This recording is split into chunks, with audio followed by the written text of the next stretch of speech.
अस्सलाम वालेकुम स्टूडेंट्स, मैं हूं ज़फ़र रफ़ी, आपका टीचर बायोलॉजी का। और हम डिस्कस कर रहे हैं 10th क्लास की बायोलॉजी।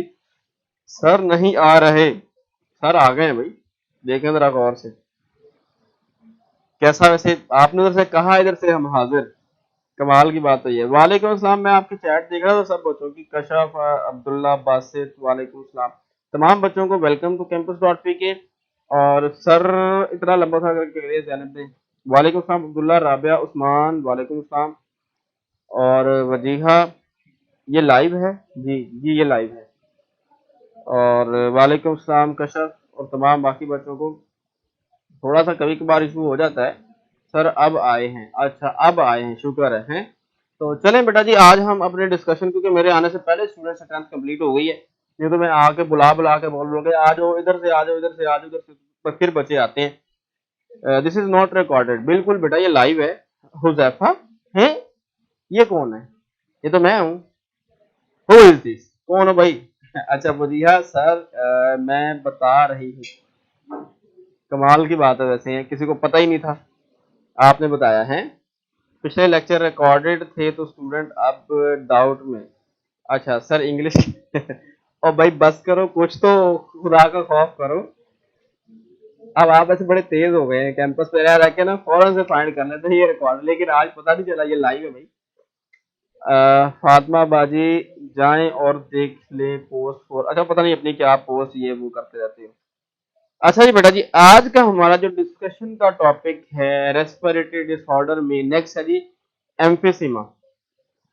मेरा ख्याल है अब 2-4 मिनट हम वैसे लेट हो गए, बाकी गपशप कर ली है तो अब चैट बंद कर दी जाए। जिस दिन आपने एमसीक्यूज का लेक्चर दिया था वो भी रिकॉर्डेड था। बड़े तेज हो तुम लोग वैसे हैं। या मैं 20-20 टाइम चेक कर चुकी हूँ, नहीं है। अच्छा चलिए इट्स ओके।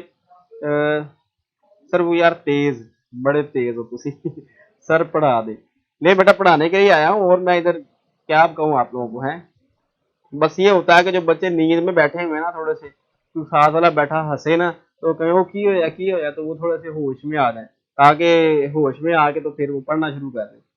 आपका फोन नंबर लो, आ गई ना बात। वीडियो स्टक हो रही है। ओहो हो। क्या बच्चे ने कहा था अभी? आपका फोन में इशू है, 4 लाइक्स आ गए हैं। ओ क्या बात कर रहे हो, मैं आपका ये मैसेज देखने के लिए वो कहा। सर रिकॉर्डेड लेक्चर में आवाज ज्यादा क्लियर होती है और लाइट में जरा फर्क। मैं फिर कहूंगा बड़े तेज हो तुम। मुझे 10 सेकेंड लेट वीडियो क्यों शो होती है, मुझे गुस्सा आ रहा है। भाई दीवार में टक्कर ना मारना, खैर कोई बात नहीं, कभी कभार हो जाता है ऐसा है। वैसे भी वीडियो 4-5 सेकंड तो लेट यहाँ से जा रही, जो मैं बोल रहा हूँ वो मेरे से को 5 सेकंड बाद आप तक पहुंचेगा। 5-6 सेकंड के बाद, क्योंकि ट्रांसमिशन में थोड़ा सा आ जाता है ना। Stop discussion. ले जी, हिफ्जा ने कहा स्टॉप डिस्कशन, तो स्टॉप डिस्कशन। अब मुंह बंद कर लो, बल्कि मैं आपके मुंह बंद करता हूँ, देखते हैं वो कैसे। मैं चैट डिसेबल कर, ले जी वो बंद हो गया है। अब हम लगे हैं पढ़ने। ठीक है, तो हमारे पास आज का जो टॉपिक है वो है एम्फीसीमा। ठीक है, इसको जरा डिटेल से डिस्कस करते हैं, उसके बाद फिर डिसेबल हो गई चैट, बिल्कुल हो गई। इसके बाद हम फिर जो है जो उसे ऑन कर लेंगे, आपसे फिर गपशप लगाएंगे, आपसे क्वेश्चन लेंगे। और आप सर खाएंगे मेरा, मुझे पता है। अपनी मोटिवेशन में इधर उधर लगे होते हैं। मैंने वो वीडियो बनाई थी, वो हमारी चैट भी आपके पास लेट पहुंची, बिल्कुल बेटा लेट पहुंची, थोड़ी सी नहीं, चैट में से पहले आ जाती है। ये स्पीड ऑफ लाइट और स्पीड ऑफ साउंड की आप कर लें। लाइट तेज जब ट्रेवल करती है, स्पीड ऑफ साउंड जरा कम होती है। तो आपके मैसेज स्पीड ऑफ लाइट से पहुंच रहे, तो मेरी तस्वीर और आवाज जो है वो स्पीड ऑफ साउंड से पहुंच रही होती है, ये समझ लें। जिस तरह कभी आपने जहाज देखा ना, वो जा रहा होता है, आगे आपको नजर आ रहा है, आवाज इधर से आ रही होती है, वो डिफरेंस होता है थोड़ा सा। ठीक है, ले जी बेटा।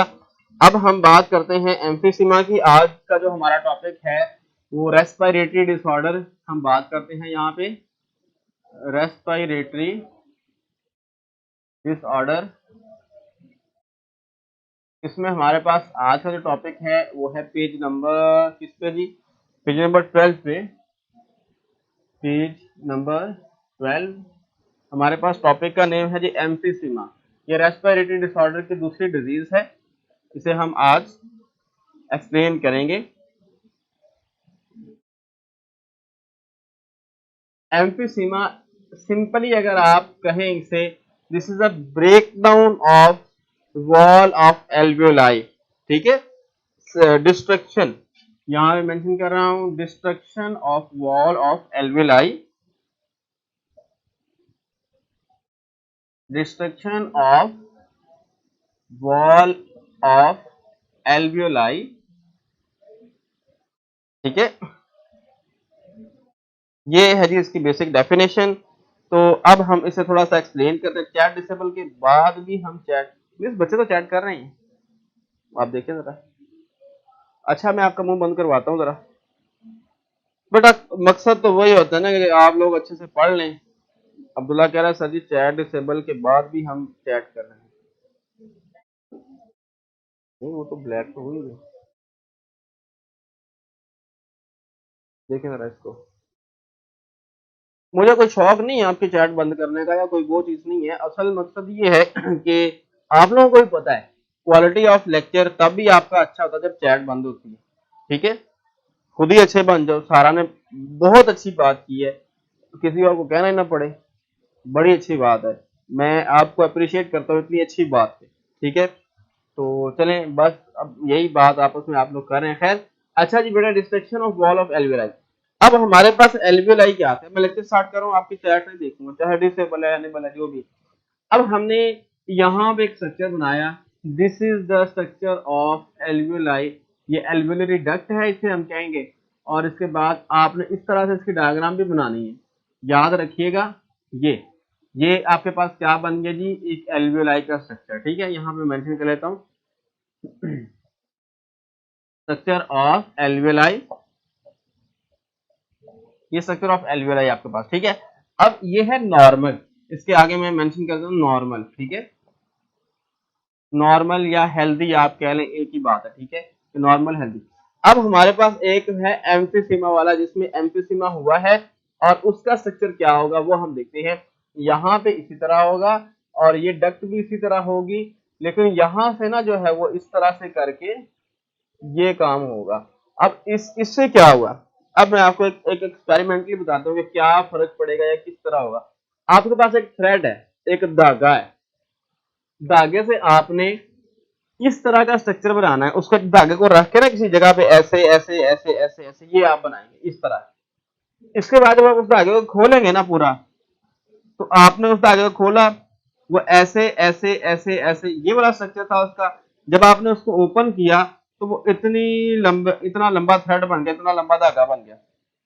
इसे हम कहते हैं रेस्पिरेटरी सरफेस, इतना लंबा। अब इसको हमने खोला, इसको यहां से और यहां से कट किया और इसको लेंथी किया, तो ये तो इतना सा बनेगा मैक्सिमम।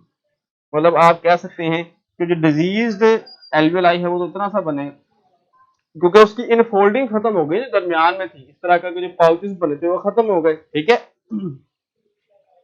तो ये अब बेसिक इसमें डिफरेंस आ रहा है कि इस धागे, ये क्या है, ये धागा जितना लंबा आपको नजर आ रहा है ना, इसका मतलब है इतने एरिया से गैसेस एक्सचेंज हो रही हैं, इतने एरिया से CO2 और H2O एक्सचेंज हो रही हैं। O2 जो है इतने एरिया के अंदर एंटर हो रही है और CO2 इतने एरिया में से बाहर निकल रही है, CO2। अब अगर इतनी ज्यादा जगह से गैस के 20 या 25 मॉलिक्यूल एक्सचेंज होते हैं, तो इतनी जगह से 7-8 होंगे।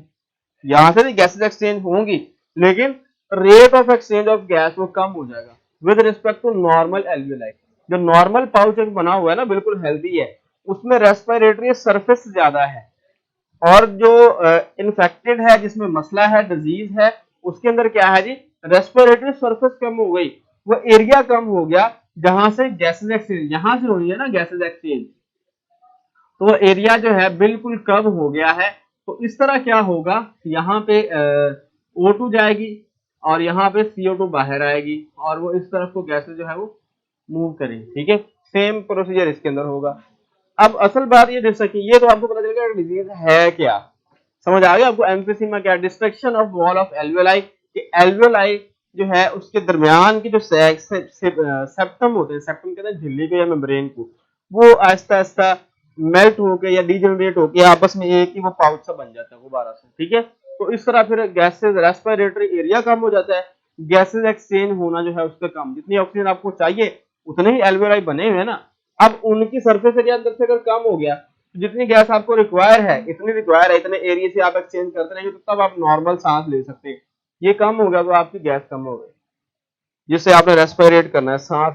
जब वो गैस कम होगी तो बहुत सारे इश्यूज है, सांस फूलना शुरू हो जाएगा, तो ठीक है, आप कोई हार्ड वर्किंग नहीं कर सकेंगे, कोई हार्ड जॉब नहीं कर सकेंगे, बहुत सारे इश्यूज वो अब हम देखते हैं, काजेज, सिम्टम, ट्रीटमेंट, सब कुछ। ठीक है, ले जी इसको रीड करते हैं। क्वेश्चन में साथ साथ लिख दूंगा, आप लोग मार्क कर लीजिएगा।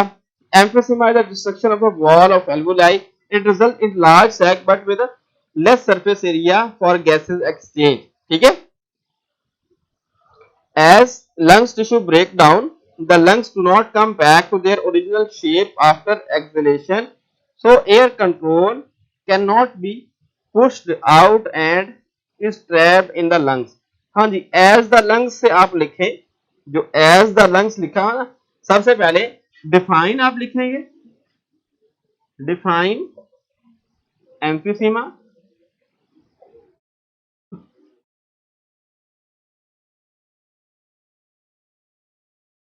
डिफाइन एम्फिसीमा, एक क्वेश्चन हो गया आपका। दूसरा है जी, जहां पे आपने कहा as lungs tissue break down, यहां से ये दूसरी लाइन के एंड तक क्या लिखना है आपने, write down the effects of emphysema. ठीक है, थर्ड क्वेश्चन फिर आगे हम रीड करते हैं, देखते हैं द सिम्टम ऑफ एम्फिसीमा। हाँ जी, थर्ड सिम्टम्स आ गए, कहां तक मैं खुद, symptom of emphysema include shortness of breath, एक सिम्टम हो गया, इसे आप हेडिंग बना सकते हैं। फटीग, फटीग होता है मसल्स का वर्क ना करना, जब मसल्स में ऑक्सीजन की डेफिशिएंसी होती है ना, कमी हो जाती है, मतलब बाजू मेरा इस तरह मूव कर रहा है, इसमें ऑक्सीजन जा रही है ब्लड के जरिए, ऑक्सीजन से सेल काम कर रहे हैं तो ये काम कर रहा है पूरा बाजू, ऑक्सीजन नहीं पहुंचेगा तो सेल का काम रुक जाएगा, तो फिर बाजू यहाँ पे तो यहाँ रहेगा, यहाँ तो यहाँ रहेगा। तो समटाइम होता है ना, आपकी उंगली को तो क्या कहते हैं, मसल फटीज, पंजाबी में से कड़ाल, कड़ाल कहते हैं, अब आपको पता नहीं क्या पता हो या नहीं। वो एक उंगली खिंच जाती है, बहुत पेन होती है, फौरन से आप उसे सीधा करते हैं, पकड़ के इस तरह करते हैं, चंद मिनट ऐसे रहे तो फिर वो थोड़ा जरा नॉर्मल हो जाती है। वो दो कंडीशन होती है उसमें, एक तो कैल्शियम आयन वगैरह की कमी से भी हो सकता है, और ये इस वजह से भी हो सकता है। ठीक है, जो ऑक्सीजन की डेफिशिएंसी हो, तो ये बनता है आपका फटीग। उसके बाद है जी recurrent respiratory infection and weight loss. ठीक है, by the time of symptom of emphysema appear the patient has usually lost 50% to 60% of his her lungs. कहते हैं जब ये आपको नमूदार होते हैं ना, इसके सिम्टम्स, अलामत, शॉर्टनेस ऑफ ब्रीथ वगैरह, तब तक पेशेंट में 50 से 70% तक जो लंग्स का एरिया है वो खत्म हो चुका होता है, क्योंकि ये डिस्ट्रॉय हो जाएगा ना वॉल ऑफ एल्वुलाई, तो वो इतना एरिया कम हो चुका होता है, 50 से तो कम जब सिम्टम शो होते हैं। The level of oxygen in blood में get so low that is cause serious complication, कि ऑक्सीजन लेवल ऑब्वियसली इससे कम होगा तो सीरियस कॉम्प्लिकेशन, ऑक्सीजन लगाना पड़ेगी पेशेंट को, आर्टिफिशियल वेंटिलेटर जिसे कहते हैं, उसे लंग्स के तौर पर काम करना पड़ेगा, तो इस तरह से करके उसकी है। हाँ, लिखेंगे थर्ड क्वेश्चन, व्हाट आर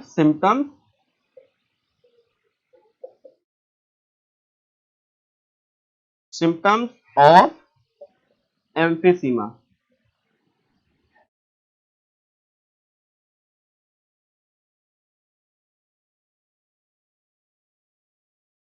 ये हमारे पास जी इसका थर्ड क्वेश्चन है। वैसे ओवरऑल ये क्या है जी, लॉन्ग क्वेश्चन। ठीक है जी, ये लॉन्ग क्वेश्चन है, आपने इसे एज अ लॉन्ग क्वेश्चन भी कर लेना है, इसकी आपने डायग्राम भी बनानी है। ठीक है, इस तरह से बना ले, जो बुक पे लिखी है वैसे बना ले, दोनों ही ठीक है। ठीक है, तो ये आपका एक टॉपिक जो है वो कंप्लीट हुआ। नेक्स्ट हम पढ़ेंगे, अभी आपसे क्वेश्चन जो है वो मैं एंड पे करता हूँ, तो टाइम है हमारे पास तकरीबन 15 मिनट। ठीक है, 1 बजे का मैसेज आ भी गया क्लियर।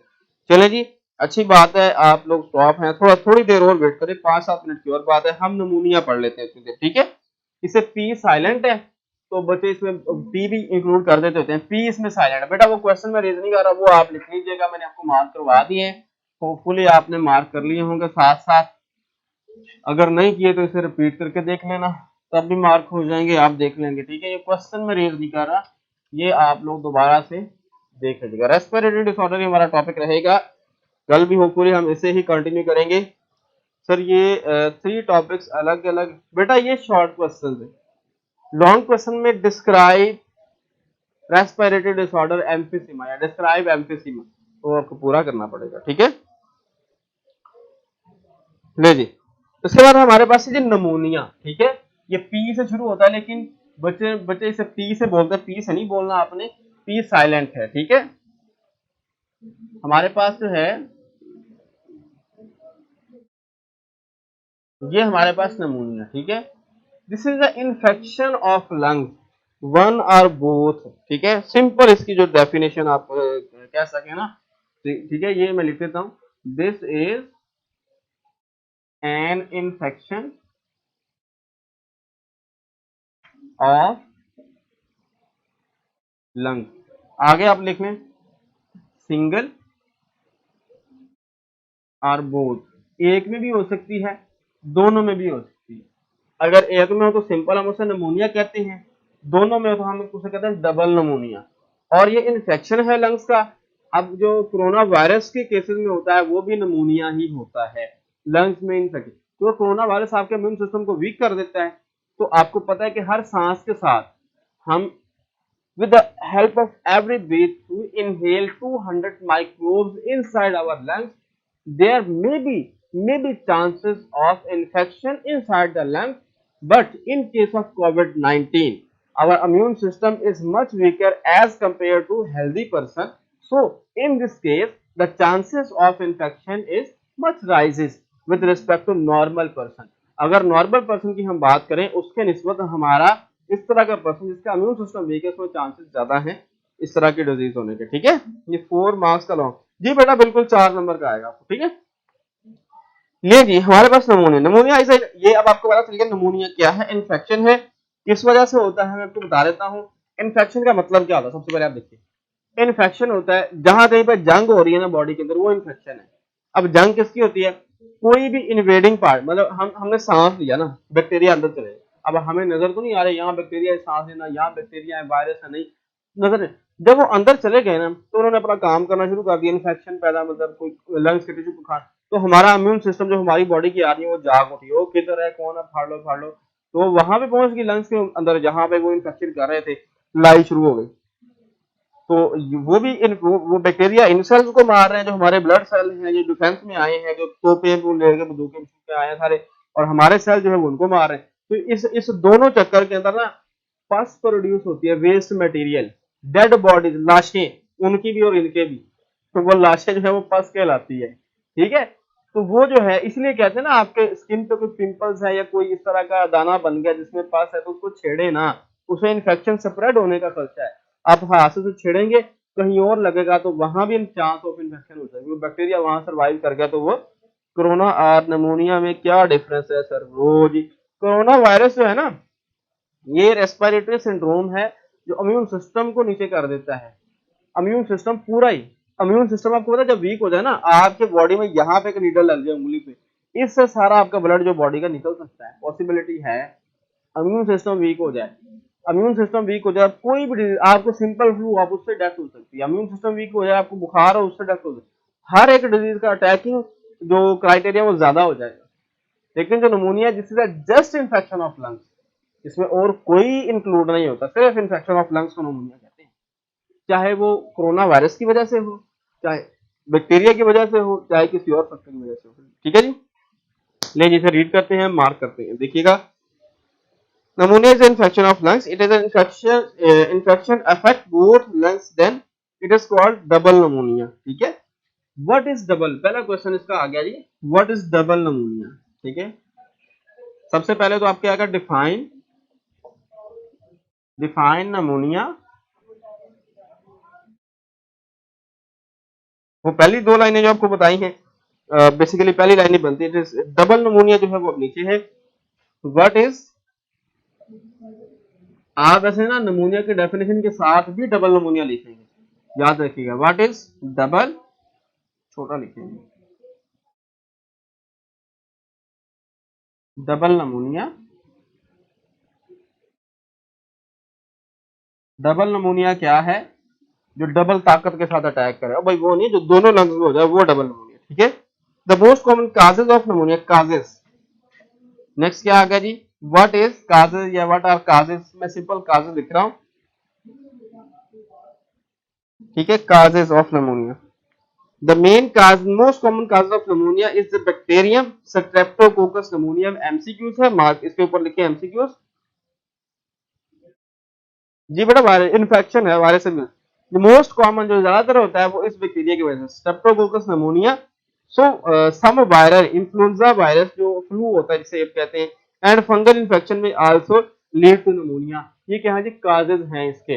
वो हम फूड से भी ले सकते हैं, वो हम सांस लेते हुए किसी बैड एयर से कहीं से भी हमारी बॉडी में ट्रांसफर हो सकते हैं। आगे देखें, when the karyotic organism enter to the alveoli, they settle there and grow in number.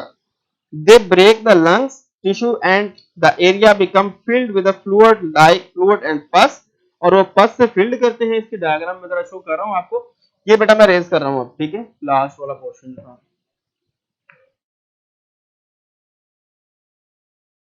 Obviously जब आपके लंग्स फिल हो जाएंगे, ये आपके पास एक लंग्स की डायग्राम है जो आपके एल्वियोलाई है, जो मेजर पोर्शन है, जो रेस्पिरेटरी एरिया है, ये नॉर्मल है। जब इसमें इन्फेक्शन होगा ना, ये हम कहते हैं नॉर्मल, ठीक है, ये नॉर्मल है। और जब इन्फेक्शन होगा तो ये किस में कन्वर्ट हो जाएगा जी, इसके अंदर पस भर जाएगा, ठीक है, इसके अंदर जी कोई लिक्विड मटेरियल इतना इतना भर जाएगा। अब वो क्या है जी, उसकी वजह से रेस्पिरेटरी एरिया कम हो गया, मतलब पहले इस पूरे में गैसेस एक्सचेंज होगी, अब आधे आधे में हो रही, जो ऊपर ऊपर है जिसमें लिक्विड है उसमें से तो नहीं चेंज हो सकती ना, तो वो बेसिकली पस भर गई वहां पे। पस क्या होती है जी, dead bodies of bacteria and our immune system cells, हमारे सेल्स और जो आने वाले सेल्स हैं उनकी बॉडीज, ठीक है। तो ये हो गया आपका। अब ये देखिएगा, हाँ जी, the break of lungs tissue and the area become filled with the fluid and pus, the symptoms of pneumonia. अब आगे से मार्क करें सिम्टम्स। पहले ये दो लाइन है, when the karyotic organism enter, ये क्या है, हाउ बैक्टीरिया अफेक्ट, या आप लिखें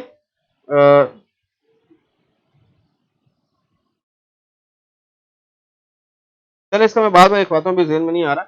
सिम्टम्स आप मार्क करें, the symptom of pneumonia include, symptoms अगली हेडिंग आपकी आ गई सिम्टम्स।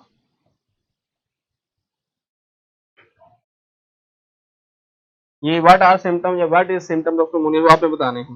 देखिए सिम्टम देखिएगा, symptom of pneumonia include a cold, cold का मतलब है that is followed by high fever, ठंड लगना, जो तेज बुखार के साथ आपको ठंड लगती है वो होता है। शिवरिंग, दांत बजना, सर बजना, हाथ बजना, वो जो शिवरिंग कहते हैं, कांपना। एंड अ कफ, क्योंकि जब सर्दी लगती है पता कांपता है। And a cough with a sputum production, और कफ खांसी आती है, बलगम जिसे आप कहते हैं, म्यूकस उसके साथ आती है।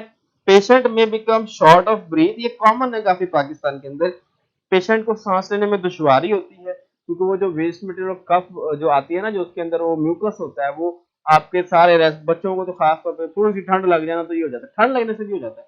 असल में ठंड लगने से नहीं होता, जब आपको ठंड लगती है ना तो आपका इम्यून सिस्टम थोड़ा सा डाउन हो जाता है, ठंड की वजह से, वो ठंड के अगेंस्ट लड़ रहा है, समझ लीजिए पूरा, तो बैक्टीरिया अटैक कर देते हैं, ये होता है असल काम, ठीक है।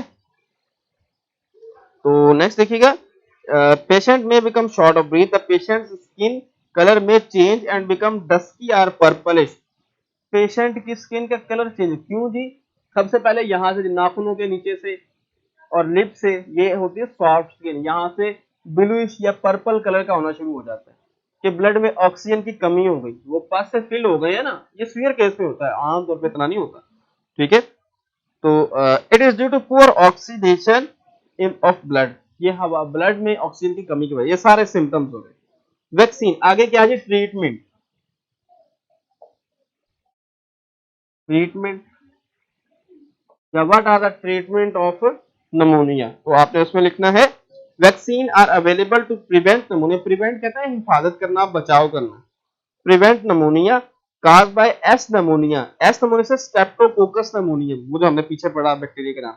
Antibiotic are used for the treatment in this type of pneumonia, antibiotic जो बैक्टीरियल इन्फेक्शन है इसलिए एंटीबायोटिक से ट्रीट किया जाता है। आम मैं आपको कॉमन बता दूं, अगर आपको खांसी है, गला खराब हुआ है और बलगम है साथ, इसका मतलब है बैक्टीरियल इन्फेक्शन है। अगर आपको खांसी, गला खराब है, सांस लेने में दुश्वारी भी है साथ, और फ्लू आ रहा है नाक से मुसलसल, तो वो somehow indication of viral infection. 100% नहीं, थोड़ा सा इंडिकेट हो जाए कि ये वायरल इन्फेक्शन है। अगर मुसलसल आपको फ्लू नहीं आ रहा और बलगम आती है या खांसी के साथ आपको जो है म्यूकस आता है, तो इसका मतलब बैक्टीरियल इन्फेक्शन है। उस केस में आप एंटीबायोटिक यूज करेंगे। अगर म्यूकस प्रोडक्शन हो रही है आपके लंग्स के अंदर और खांसी के साथ और नाक के जरिए वो आ रहा है बाहर वेस्ट मटेरियल के तौर पर, तब आप एंटीबायोटिक यूज करेंगे। अगर वो नहीं है, वैसे आपको फ्लू आ रहा है मुसलसल, स्नीजिंग, छींके वगैरह, तो वायरल इन्फेक्शन है। वायरल इन्फेक्शन में आपको दवाई लेने की जरूरत नहीं है। वो कहते हैं कि आप दवाई खाते हैं तो एक हफ्ते में खत्म हो जाता है, नहीं खाते तो 7 दिन में खत्म हो जाता है। वायरस का अपना लाइफ टाइम है, वो खुद ही खत्म होना है। जिस तरह कोरोना वायरस कोई दवाई नहीं है, खुद ही खत्म होगा, किसी पर्सन की अपनी इम्यूनिटी है तो। उस कंडीशन में आप गर्म, नीम गर्म चाय, हल्की सी पत्ती, ज्यादा पत्ती भी नहीं पीनी चाहिए, वो बहुत डेंजरस होती है स्टमक के लिए। हल्की सी पत्ती के साथ नीम गर्म पानी से गरारे करें आप, चाय पिए, लेमन डाल के, ग्रीन टी जो है उसे आप पी सकते हैं। इस तरह की चीजें आप जितनी ज्यादा इस्तेमाल करें वो रिलीफ देंगी गले को और आपकी इम्यूनिटी को स्ट्रॉन्ग करेंगी। लेमन जूस खास तौर पर, तो आपको with the passage of time 2-4 दिन के अंदर वो रिलीफ हो जाएगा। हो सकता है 1 आध दिन में ही हो जाए। मैक्सिमम कोशिश करें तो एंटी एलर्जी कोई एंटी हिस्टामिन टेबलेट खा ले, स्नीजिंग उससे थोड़ा सा रुक जाती है। लो जी, साइड बॉक्स देखिएगा। Prior to discovery the antibiotics, 1/3 of pneumonia patient died from the infection। लो जी, एंटीबायोटिक डिस्कवर होने से पहले 1/3, 3 में से एक है, हर 3 में से एक पेशेंट की डेथ हो जाती थी निमोनिया की वजह से। अल्लाह का हुक्म। लो जी बच्चे हो, मिस चैट जरा एनेबल कर दे। आपने अब करने हैं क्वेश्चन मुझसे। मिस जी चैट ऑन कर दी, यहाँ पे तो नहीं आ रही। टेस्ट भी करना है, चैट में क्या था। ये जी बेटा, आप आंसर अब क्वेश्चन कर सकते हैं। मेरे ख्याल में मैंने काफी अच्छे से आज मैंने आपको क्वेश्चन भी लिख दिए ताकि आपको इशू ना हो मार्क करने में, याद करने में। This is also considered as a long question, इसलिए यहाँ का लॉन्ग क्वेश्चन है, ठीक है। एक आपका पीछे लंग्स वाला भी है, लेकिन ये आपने लाजमी कर लेना है। अब इसमें से आप जाहिर है सारे शॉर्ट कर दे दो, लॉन्ग तो ऑटोमेटिकली हो गया with the help of headings. Miss chat on नहीं हुई यहाँ पे, यहाँ नहीं हुई, वो वैसे ही है, कुछ भी नहीं हुआ। कटम मीन आप कह सकते हैं बलगम या म्यूकस जो उससे प्रोड्यूस होता है ना बैक्टीरियल एक्टिविटी से। ठीक है बेटा जी, वफा आपका मैसेज था। और क्लियर क्लियर क्लियर बेटा, रिव्यू में आप दिया करें ये मैसेज वगैरह ना, रिव्यू में भी लिखा करें। 2-4 वर्ड लिखने से कुछ नहीं होता, लेकिन हमें पता चल जाता है कि बच्चों की क्या पोजीशन है, क्या सिचुएशन है। बेटा मीन मैंने बेटा बता दिया है आपको। और sir clear sir, very very very very very very well, पता नहीं क्या वो, जी हाँ अच्छा। चलें जी बेटा, अच्छी बात है। सर वो क्वेश्चन नहीं लिखवाए आपने नमूनिया वाला। कौन सा नहीं लिखवाया भाई, सारे तो लिखवा दिए सर। क्या छींक मारने से, ओ हो, छींक मारने से पस बाहर आती? पस नहीं बेटा, लंग्स में जो बनती है वो पस नहीं आती, तो म्यूकस होता है जो आपके रेस्पिरेटरी ट्रैक में होता है, यहाँ पे ना जो ट्रैकिया के अंदर और ब्रोंकाइज वगैरह के अंदर होता है। ठीक है सर, सीओपीडी किसको कहते हैं? सीओपीडी इसके अंदर तो कहीं नहीं लिखा है सर। रेस्पिरेटरी डिसऑर्डर का तो पूरा लॉन्ग नहीं आएगा ना? नहीं, पूरा रेस्पिरेटरी डिसऑर्डर नहीं, एक कोई एक पोर्शन आएगा सर, सेकंड पैराग्राफ की हेडिंग। बेटा मैंने सारा यहाँ पे लिखा है, आप जरा रिपीट करके देख लीजिएगा, ठीक है। सर फर्स्ट चैप्टर से लॉन्ग तो आता नहीं है बेटा, ये बोर्ड टू बोर्ड वेरी करता है, जरूरी नहीं है। बोर्ड टू बोर्ड, किसी बोर्ड में आता है किसी में नहीं आता। आप तो मैक्सिमम तैयार करें, शॉर्ट तो आ सकते हैं ना, शॉर्ट तैयार कर लो। अच्छी तैयारी करनी है ना, अच्छे नंबर लेने, ठीक है। तो clear very sir, first first जो है ना वेस्ट मटेरियल, बैक्टीरिया और जो हमारे बॉडी के सेल्स होते हैं जिन्होंने फाइट की है उनकी डेड बॉडी, वो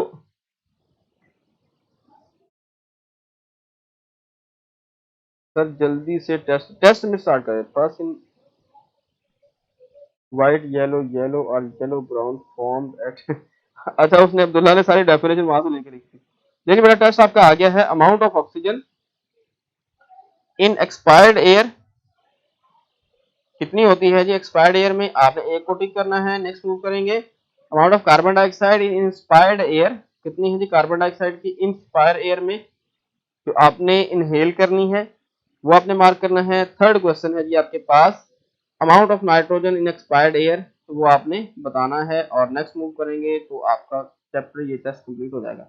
ठीक है, 7-7 बजे मैं आपके क्वेश्चन देख रहा हूँ कि ये किसी बच्चे ने काफी अच्छा लिखा बेसिकली क्या कॉपी पेस्ट किया था।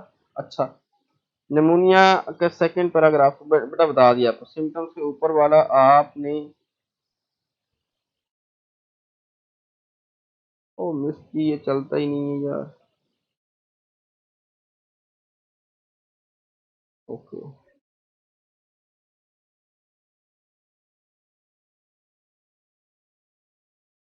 अच्छा सिम्टम के ऊपर वाला आपने ओ मिस क्या है इसको बोला,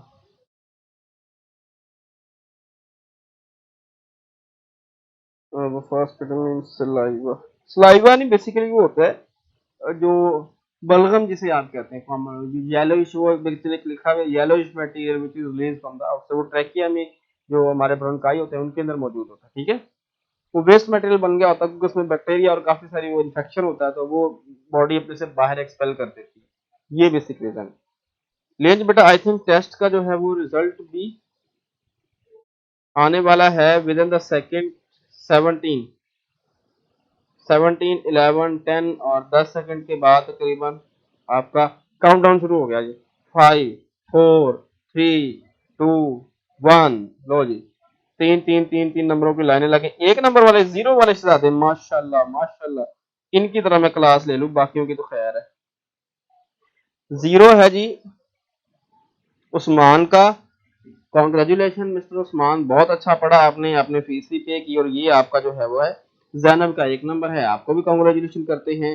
और इसके बाद हिफ्जा का भी 0 नंबर है, कॉन्ग्रेचुलेशन आपको भी, बहुत अच्छी बात है बेटा जी। और इसके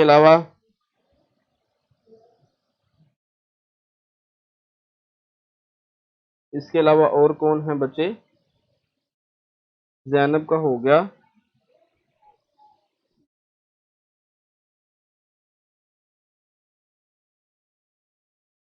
और अलीजा आपका भी 0 नंबर है, आपको भी कॉन्ग्रेचुलेशन कहते हैं। बाकी बच्चों के तकरीबन ठीक नंबर है, सुनहरा के 3 हैं, बाकी कश्यप आपके 2 नंबर हैं भाई, ये तो नहीं होना चाहिए। बहरहाल ओवरऑल बच्चों ने 6 नंबर लिए। ले बेटा आज के लिए इतना ही, कल तक के लिए इजाजत है, इंशाल्लाह कल मिलते हैं, कल तक के लिए अल्लाह हाफिज।